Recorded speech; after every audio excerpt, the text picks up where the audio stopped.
OSS Online Single Submission berbasis risiko.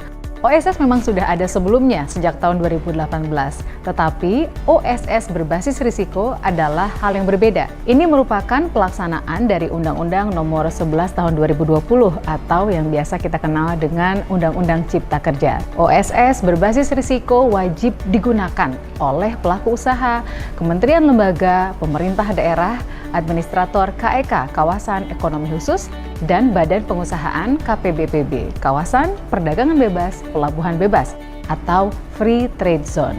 OSS berbasis risiko memberikan layanan bagi pelaku usaha yang terbagi dalam dua kelompok besar, yaitu usaha mikro kecil atau UMK dan non-usaha mikro kecil atau non-UMK.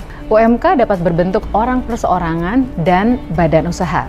Sementara itu, non-UMK atau non-usaha mikro kecil dapat berbentuk orang perseorangan, badan usaha, kantor perwakilan, dan badan usaha luar negeri. Usaha mikro kecil adalah usaha milik warga negara Indonesia, baik orang perseorangan maupun badan usaha, dengan modal usaha paling banyak 5 miliar rupiah, tidak termasuk tanah dan tempat bangunan usaha.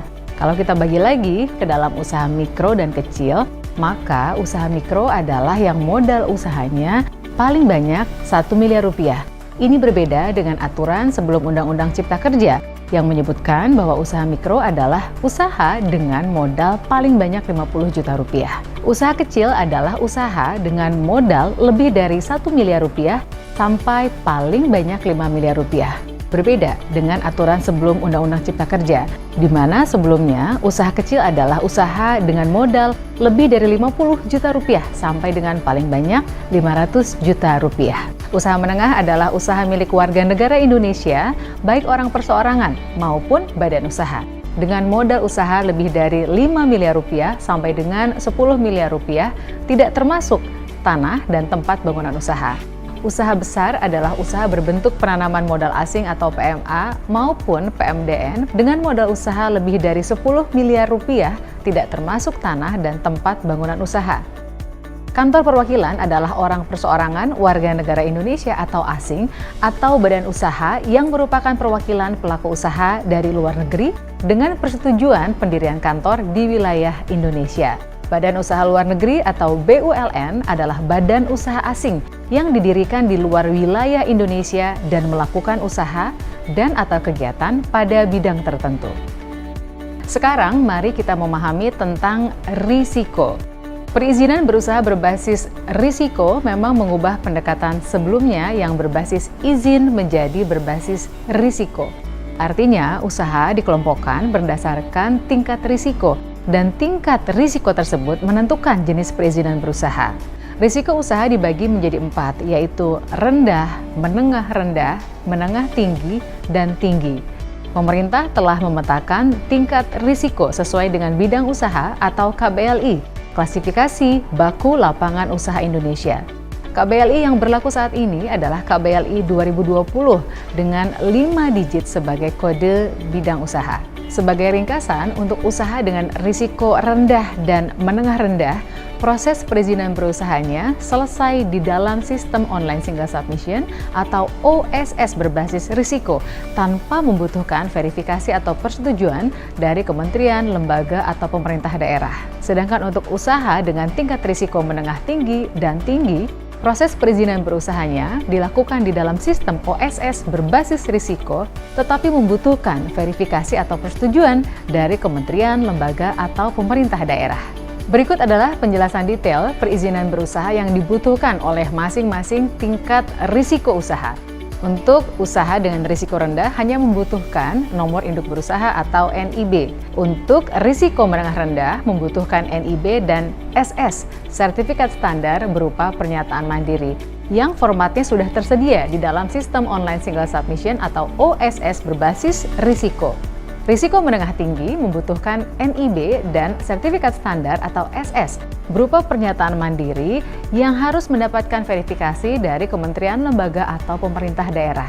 Terakhir, untuk risiko tinggi membutuhkan NIB, izin yang harus mendapatkan persetujuan dari kementerian, lembaga, atau pemerintah daerah, dan SS atau sertifikat standar jika dibutuhkan. Untuk memberikan kemudahan berusaha bagi pelaku usaha mikro kecil atau UMK risiko rendah, pemerintah memberikan keistimewaan berupa perizinan tunggal.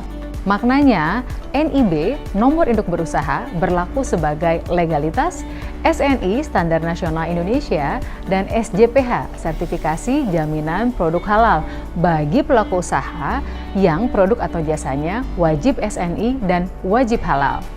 SNI berupa sertifikat bina UMK selanjutnya akan dilakukan pendampingan atau fasilitasi dari Badan Standarisasi Nasional atau BSN. Sementara itu untuk SJPH, sertifikasi jaminan produk halal, akan ditindaklanjuti dengan pendampingan dan fasilitasi oleh Badan Penyelenggara Jaminan Produk Halal atau BPJPH Kementerian Agama. Untuk dapat memanfaatkan sistem OSS (Online Single Submission) berbasis risiko, Anda harus memiliki hak akses. Bagi pelaku usaha orang perseorangan, siapkan NIK, nomor induk kependudukan yang sudah berbentuk KTP elektronik. Kemudian alamat email dan nomor telepon seluler. Data perusahaan terdiri dari nama perusahaan, NPWP perusahaan, nomor SK pengesahan, dan alamat email. Sedangkan data salah satu direksi terdiri dari nomor induk kependudukan yang sudah KTP elektronik, tanggal lahir, jabatan, dan nomor telepon seluler. Bagi Anda yang sudah memiliki hak akses dalam sistem OSS 1.1, Anda perlu melakukan penggantian hak akses. Anda harus mengingat username dan password lama. Apabila pemilik hak akses lama bukan merupakan direksi atau pengurus, siapkan data salah satu direksi atau pengurus. Terdiri dari nomor induk kependudukan, harus sudah ber-KTP elektronik, tanggal lahir, jabatan, dan nomor telepon seluler. Untuk melakukan proses perizinan berusaha, Anda perlu menyiapkan data pelaku usaha atau data badan usaha dan data usaha. Jika Anda adalah pelaku usaha orang perseorangan, siapkan data pelaku usaha yang terdiri dari NPWP pribadi jika sudah memiliki, BPJS Ketenagakerjaan jika sudah memiliki, dan BPJS Kesehatan jika sudah memiliki. Jika Anda belum memiliki ketiganya, jangan khawatir, karena proses perizinan berusaha tetap dapat dilanjutkan. Jika Anda badan usaha, siapkan data badan usaha yang meliputi masa berakhir legalitas, alamat badan usaha, email, NPWP, nomor telepon badan usaha, dan modal disetor dalam bentuk lain. Untuk data usaha, siapkan bidang usaha, yaitu 5 digit kode KBLI 2020, lokasi usaha meliputi luas lahan dan lokasi, detail usaha yang terdiri dari nama usaha atau kegiatan, modal usaha. Jika Anda memasukkan data ini di dalam sistem OSS, maka sistem akan memberitahu secara otomatis skala usaha dan tingkat risiko usaha Anda. Siapkan juga data jumlah tenaga kerja Indonesia atau TKI dan jenis serta kapasitas produk atau jasa per tahun. Siapkan juga dokumen persetujuan lingkungan untuk KBLI atau bidang usaha tertentu. Juga siapkan aktivitas impor, data pendaftaran BPJS Kesehatan dan BPJS Ketenagakerjaan, data WLKP, wajib lapor ketenagakerjaan di perusahaan. Bagi pelaku usaha yang sudah memiliki NIB, nomor induk berusaha, dan izin efektif dalam sistem OSS 1.1, maka izin Anda tetap berlaku dan tidak perlu melakukan proses permohonan ulang dalam sistem OSS berbasis risiko. Namun Anda dapat melakukan perubahan data badan usaha, perubahan data usaha, penambahan, pengembangan, dan perluasan usaha, juga melakukan permohonan baru. Hal yang penting dipahami oleh semua pelaku usaha adalah bahwa NIB, nomor induk berusaha, berlaku sepanjang pelaku usaha melakukan kegiatan usaha. Artinya, NIB tidak perlu diperpanjang. OSS, satu pintu kemudahan berusaha.